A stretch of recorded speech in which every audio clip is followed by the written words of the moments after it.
guys, how's it going? Justin here with Keystone Mountain Outdoors. Welcome back to the channel. So today what we're going to be talking all about is getting the Bren 223 rifle ready to be set up for suppressed use. We're going to be talking about tuning it today. There's a number of reasons why you would want to tune your rifle. This gun started life as a 11-inch pistol. I've converted it into an SBR via the Form 1 e-file process, which isn't very hard. More on that in the future. However, I'm a big guy as far as running suppressors. I like to run everything suppressed. I'm a true believer that once you start running suppressed, you never really want to shoot anything unsuppressed, unless it's pistols. Pistols are kind of weird. All rifles, I don't really shoot without a can anymore. It's just so more enjoyable to shoot with a can.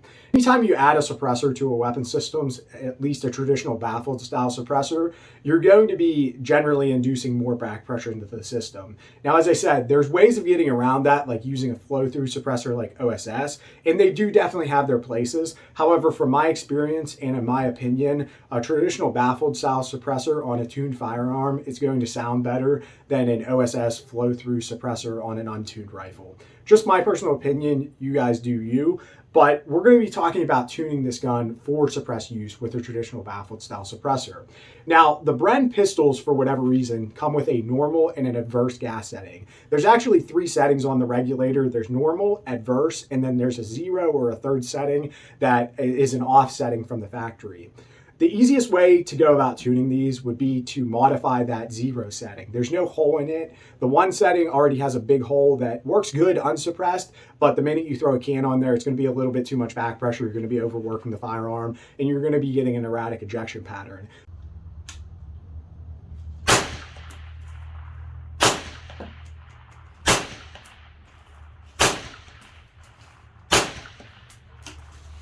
The 2 settings even worse, so I've never used the 2 setting in this gun just because the 1 setting was over gas with a can, so I would never go to more gas. I wanted to go to less gas. The easiest way to do it is to send your regulator out to HB Industries. HB Industries offers a suppressor porting service, they call it. I believe it's $60 to $70, give or take. And what they're going to do for that price is they're going to take that third hole. You're going to let them know what caliber and what barrel length you have.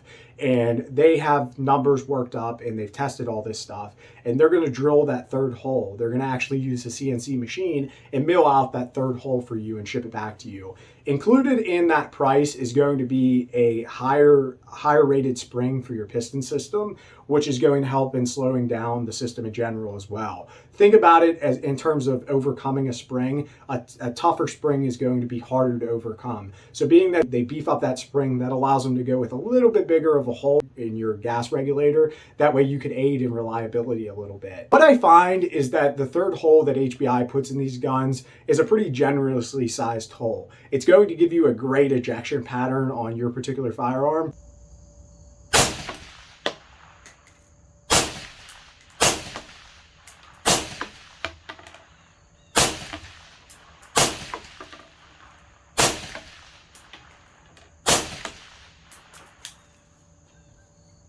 However, what I find is that oftentimes it'll still run without the suppressor. So they are giving you a little bit extra gas just to make sure that no matter what can or what ammunition you run through, you should feel pretty confident, at least with the suppressor, that it's going to run all the time. And like I said, most of the time, not all, but most of the time, the third hole that HBI puts in these guns will run without a can as well, which is pretty cool.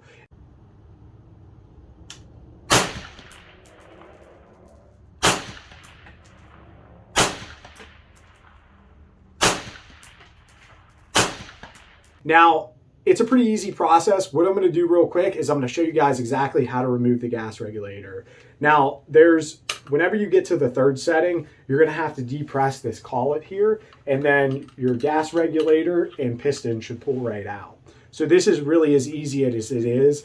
Whenever you go to ship this out, you're going to want to, of course, remove the piston from it. This is what you're going to send them. I'll roll in some close-ups pictures of this, but mine, I've kind of modified my 2 setting, adverse setting on this gun. I actually welded closed because I've never used it, and I like the idea of having an off setting. I'm not really going to recommend that to anybody. That's something that you should do at your own risk.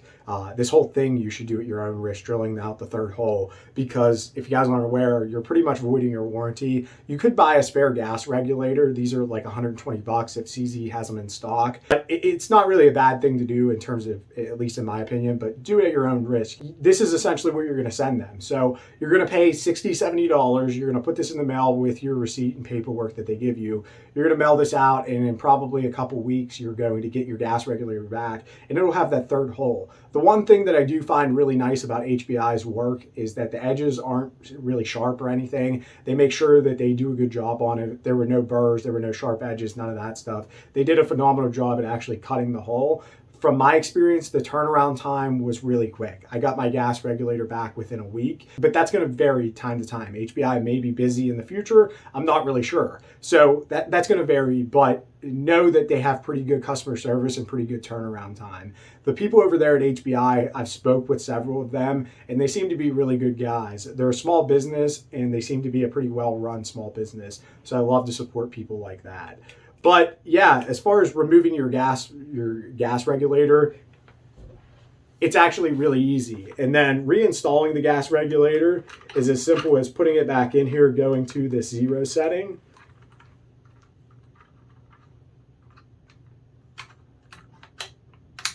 And then turning it. So it takes a second, but then once you get it there, you go from 3 to 2 to 1, 1 to 2 to 3. So it's pretty easy. Now, as I said, they do include that increased strength spring for the piston system, and I have it installed in here. I find that it works pretty good. It helps slow down those bolt speeds, as I said. One thing you will find is it's definitely a stronger spring. Whenever you reinstall this, it's going to take more pressure to compress that spring to get this installed. So it definitely is a much stronger spring. However, I find that it works pretty good. You do not have to use that spring. However, it's kind of recommended, and from my experience, it works pretty good. So I would at least give it a try and figure out what you guys like as far as what works best for you. So as I said, the HBI service is going to allow you to tune this gun, and it's going to allow you to get a pretty good ejection. So let's take a look at some of the shooting footage that I shot with this gun.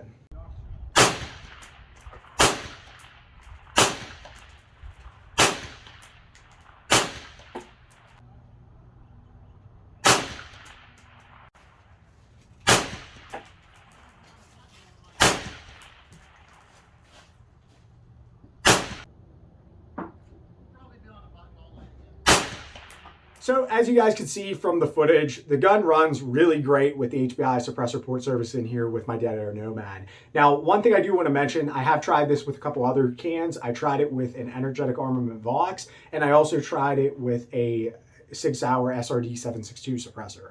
So I've tried it with a couple different 30 cal suppressors. I have not ran a dedicated 5.56 suppressor on here, but it's going to work pretty good. If anything, a 5.56 suppressor is going to have a little bit more back pressure, just simply because there's not as big of a hole as you would have with a 30 cal can, like is what I've been running on here. So yeah, I think it works really good. I think if you're trying to tune your gun, I would strongly recommend looking into HBI. I've been very pleased with the customer service and very pleased with the services that I've been provided by HBI. So if you guys have any questions, definitely feel free to leave them down in the comment section below. I also have in the description an email set up for the channel, so if you guys want to reach out that way. I'm on the different Facebook groups and all that stuff, so you guys can find me on there. You guys will see some of the pictures of my guns and stuff like that. So yeah, guys, as always, remember to train hard, shoot fast, and most importantly, be safe. God bless.